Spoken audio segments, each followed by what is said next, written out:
A gente falou bastante aqui, Zaidan, sobre aquilo que passa pelo Supremo e que envolve o Legislativo, o Senado mais diretamente, e que diz respeito ao a posse de drogas para consumo próprio. A pauta está rolando em Brasília, conversações entre Senado e Supremo. O Rafael Procópio conta pra gente o dia de hoje, mais um capítulo dessa história. Fala, Procópio.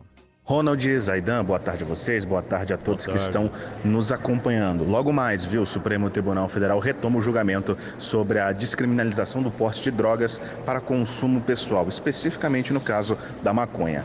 A questão tramita na Suprema Corte desde 2015 e o último julgamento sobre esse caso foi feito agora em agosto de 2023. O que está em discussão especificamente é a constitucionalidade de um trecho da Lei Antidrogas que está vigente desde 2006. Entre a maioria dos integrantes da Corte há um entendimento de existir uma diferenciação entre usuário e traficante. Inicialmente, a discussão previa a descriminalização para todas as drogas, mas os ministros estão na direção de formar um entendimento apenas para a questão, como eu disse agora há pouco, da maconha. Falta ainda um voto para a questão ter maioria no Supremo Tribunal Federal, já que o placar atual é de 5-1 na defesa dessa tese. Não há consenso ainda, por enquanto, na questão sobre a quantidade que será permitida para cada pessoa, com posições aí entre os ministros que estão variando entre 25 e 60 gramas. Hoje, a Justiça enquadra pessoas com pequenas quantidades de drogas como traficantes, o que pode levar até 15 anos de prisão. A gente lembra que ontem o presidente do Congresso disse que a Casa vai aguardar uma decisão da Suprema Corte para dar prosseguimento à tramitação de uma PEC que trata do tema. A proposta foi apresentada por Rodrigo Pacheco e teve o parecer lido pelo relator senador Efraim Filho em novembro do ano passado. Diferente do que defende o Supremo, o texto não prevê uma diferenciação entre usuário e traficante. Apesar de ser considerado infração penal, a lei não prevê prisão para a conduta, apenas sanções civis e administrativas. A gente segue de olho na Suprema Corte brasileira, ver como é que vai ser esse julgamento, mais uma parte desse julgamento que se arrasta desde 2015, na expectativa de que se forme maioria ainda nesta quarta-feira, e depois também a gente já consegue ver no horizonte mais um embate aí sobre essa questão das drogas entre judiciário e legislativo. Vamos ter que esperar aí a definição primeiro da Suprema Corte, depois o que o Senado e a Câmara vão decidir sobre essa flexibilização, mudança ou não na lei antidrogas vigente, pessoal. E parece que valeu, Procópio, e que Barroso e que Rodrigo Pacheco estão alinhados aí numa tentativa de buscar um meio termo, e também existe a possibilidade de alguém pedir vista para isso, para esticar ainda mais esse processo dentro da Suprema Corte, Zaidan. O que a gente espera é que, se houver pedido de vista, que seja realmente porque o juiz quer conhecer mais o assunto, quer compreender melhor o que está em jogo, quais as consequências sociais, mas não para adiar, né? Para evitar uma nova frente de embates aí entre Congresso e Supremo. O Supremo não tem de se preocupar com isso, não tem de tomar decisões com base em risco de embates. Ele tem de tomar a decisão.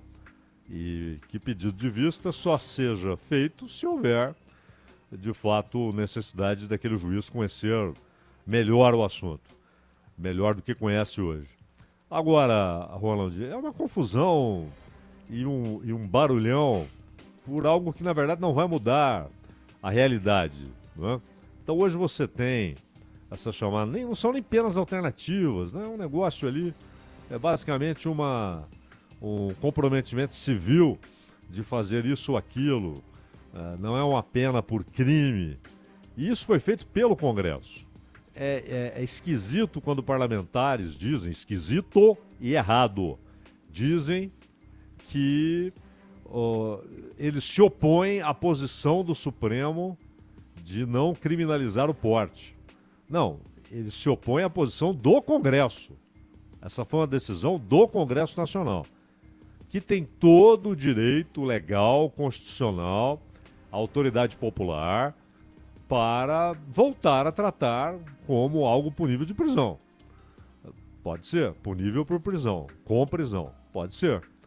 Pode ser que o Congresso decida que quem porta para uso próprio está sujeito à prisão. É uma decisão que cabe ao Congresso. Mas foi o Congresso que decidiu que isso não deveria acontecer.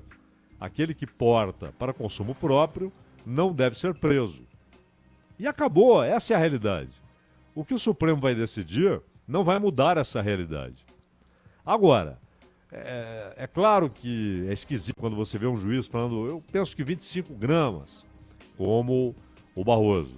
Alexandre de Moraes, não, eu acho que 60 gramas, para caracterizar ainda o uso pessoal. Mas o próprio Barroso fala, ele que defende 25, fala em talvez chegar a 100 gramas. Então, isso é aleatório? Não, não é aleatório. Isso é com base naquilo que está registrado na polícia.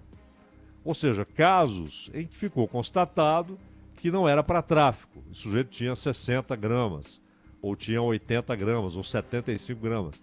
Então esse histórico é o parâmetro dos ministros do Supremo.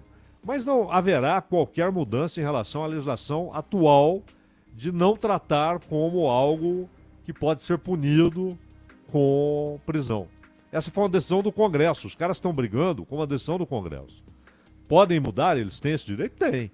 Mas que tratem como uma mudança na legislação e não como reação a uma decisão do Supremo. Por que tratam?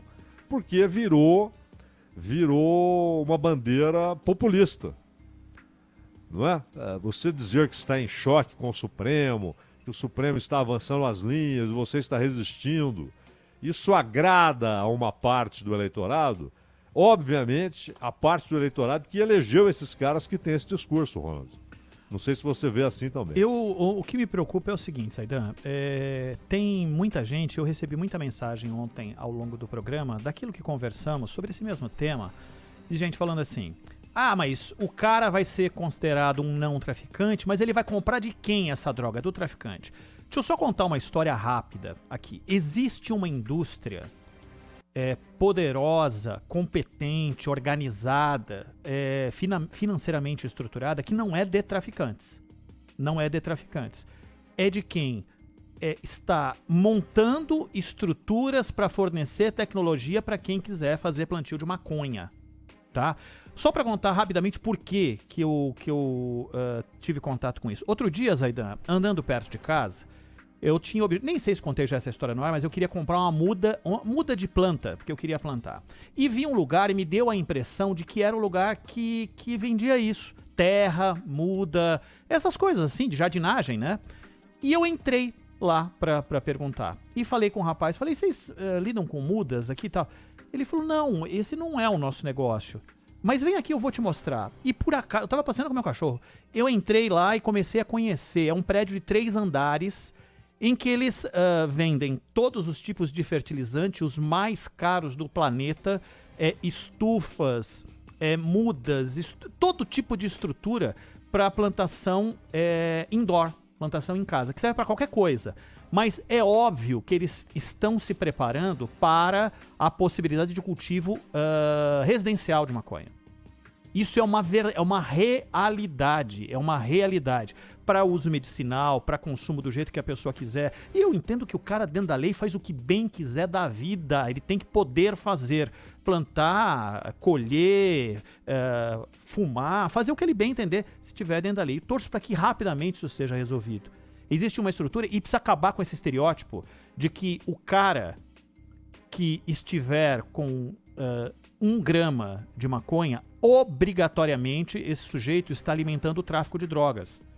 Não é mais realidade, é outra história. Pode ter, claro, é óbvio que pode ter. O tráfico tá aí e não tá à toa. Eu só queria essa mesma grita, com outras drogas espalhadas no nosso dia a dia o tempo todo para consumo aberto de qualquer um que seja e que possua efeitos tão maiores, iguais ou maiores do que a maconha, para ver se a gente teria essa discussão de uma maneira tão acalorada. Eu torço para que haja uma solução rápida.